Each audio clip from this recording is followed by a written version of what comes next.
Assalamualaikum warahmatullahi wabarakatuh.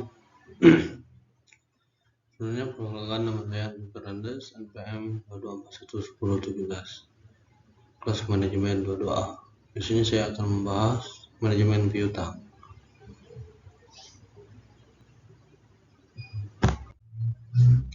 Pengertian manajemen piutang. Manajemen piutang adalah proses perencanaan, pelaksanaan, dan penguasaan fungsi akuntansi dan keuangan sebuah organisasi. Tujuan utamanya adalah untuk memastikan bahwa informasi keuangan dan akuntansi dihasilkan, disimpan, dan dikelola dengan baik, sehingga dapat digunakan untuk pengambilan keputusan dan kebijakan dan pemantauan kesehatan keuangan perusahaan. Berikut ini adalah penjelasan rinci tentang manajemen akuntansi. Tujuan manajemen piutang. Manajemen akuntansi memiliki tujuan dan fungsi secara krusial dalam sebuah organisasi. Berikut ini adalah penjelasan rinci mengenai tujuan dan fungsi manajemen akuntansi. Tujuan manajemen piutang: pengambilan keputusan yang bijak. Tujuan utama manajemen akuntansi adalah menyediakan informasi yang diperlukan bagi para pemimpin organisasi untuk mengambil keputusan yang bijak. Informasi keuangan dan akuntansi membantu dalam memahami kinerja keuangan dan operasional perusahaan. Pemantauan kinerja. Tujuan lain adalah mungkin pemantauan kerja perusahaan dengan informasi yang akurat. Manajemen dapat membantu sejauh mana pencapaian target, mengidentifikasi penyimpanan, dan mengambil tindakan korektif yang diperlukan. Perencanaan keuangan. Manajemen piutang membantu dalam perencanaan keuangan jangka pendek dan jangka panjang. Ini termasuk membuat anggaran, merencanakan investasi, dan mengevaluasi opsi pembiayaan pengungkapan kepada pihak luar. Laporan keuangan yang dihasilkan oleh manajemen piutang adalah alat penting yang mengungkap informasi keuangan perusahaan kepada pemegang saham, investor, pemberi pinjaman, dan pihak-pihak eksternal. Kepatuhan hukum. Manajemen piutang bertanggung jawab untuk memastikan bahwa perusahaan mematuhi regulasi dan peraturan keuangan yang berlaku, yang termasuk pemenuhan pajak dan peraturan akuntansi. Manajemen modal kerja. Salah satu tujuan yang penting adalah dalam memastikan bahwa perusahaan memiliki modal kerja yang cukup untuk menjalankan operasional tanpa hambatan.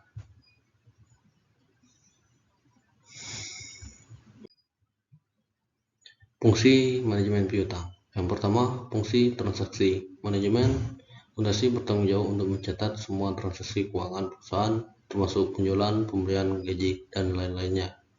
Yang kedua, pengelolaan data. Data keuangan terkumpul harus diolah menjadi informasi yang dapat untuk pengambilan keputusan. Ini melibatkan analisis, pengaturan data keuangan, penyusunan laporan keuangan.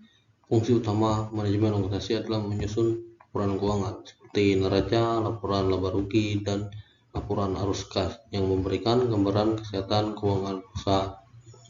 Yang ketiga, pemantauan anggaran. Manajemen akuntansi membantu dalam pemantauan anggaran perusahaan, membandingkan hasil aktual dengan anggaran, dan mengidentifikasi penyimpanan. Manajemen pajak. Ini mencakup perhitungan dan laporan pajak serta perencanaan agar perusahaan dapat meminimalkan kewajiban pajak secara legal. Perencanaan investasi.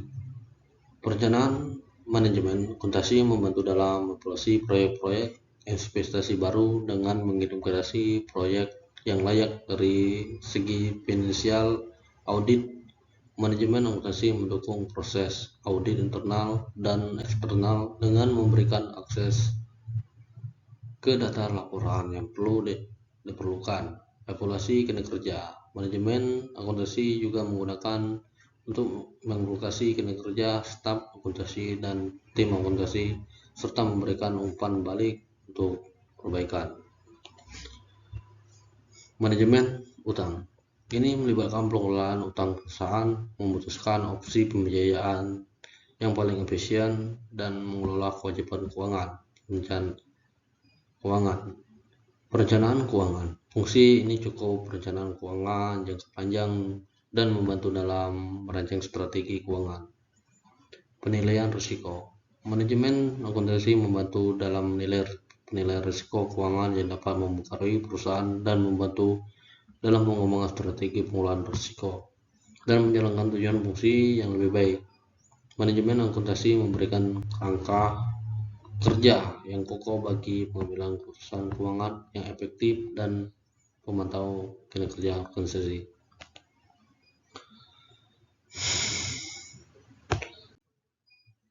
Tugas seorang manajemen keuangan. Yang pertama, melakukan analisis biaya. Analisis biaya adalah pendekatan sistematis yang dipakai untuk memikirkan apa yang sekiranya dibutuhkan oleh perusahaan dalam suatu periode. Hal ini bisa bermanfaat untuk menentukan mana opsi yang memberikan pendekatan terbaik untuk mencapai manfaat dan bisa melakukan penghematan.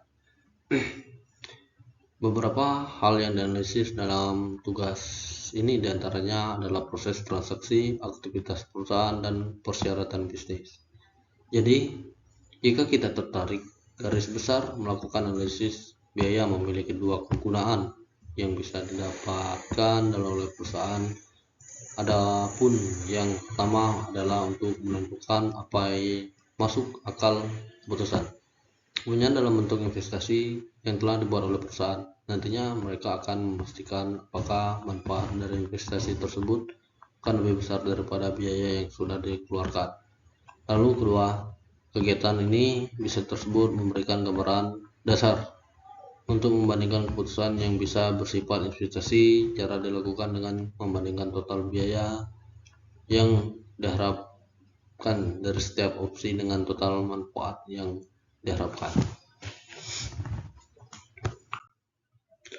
Yang kedua, melakukan perencanaan strategis. Adapun yang dimaksud dengan perencanaan strategis adalah proses yang melakukan oleh sebuah organisasi untuk perusahaan dalam menentukan strategi untuk suatu periode, dan juga dapat membantu keputusan mengalokasi sumber daya untuk mencapai tujuan strategi.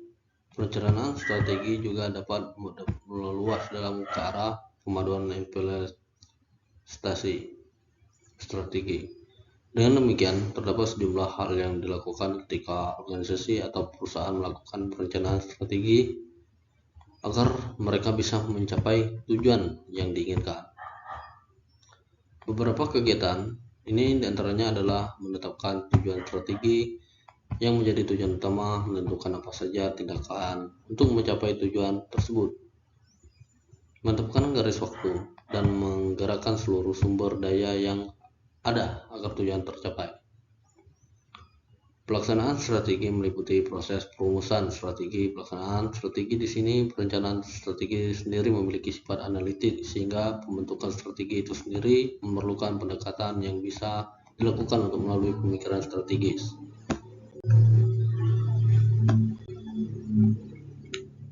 Metode akuntansi manajemen yang paling umum digunakan. Yang pertama, Grant of Consistent GPK. Tujuan metode GPK ini yaitu memberikan informasi untuk analisis yang berguna, bermanfaat, dan pastinya akurat untuk para akuntan, serta dapat menguntungkan jumlah pekerja internal seperti pengontrol kualitas, manajer proyek, dan manajer pabrik. Yang kedua, akuntansi biaya berlawanan dengan GPK yang sebelumnya kita bahas, akuntansi biaya rasio. Ini disebut dengan efisien, metode membandingkan tenaga kerja dan bahan-bahan yang benar-benar digunakan untuk menghasilkan produk dengan lain yang sama dalam kondisi normal. Yang ketiga, konsumsi sumber daya. Keberadaan teori konsumsi sumber daya ini dianggap menggambarkan pendekatan akuntansi manajemen yang dinamis, regresif, dan komprehensif, dan mampu menyediakan informasi pendukung keputusan bagi manajer untuk optimis perusahaan. Sekian saya yang dapat saya sampaikan. Saya kira wassalamualaikum warahmatullahi wabarakatuh.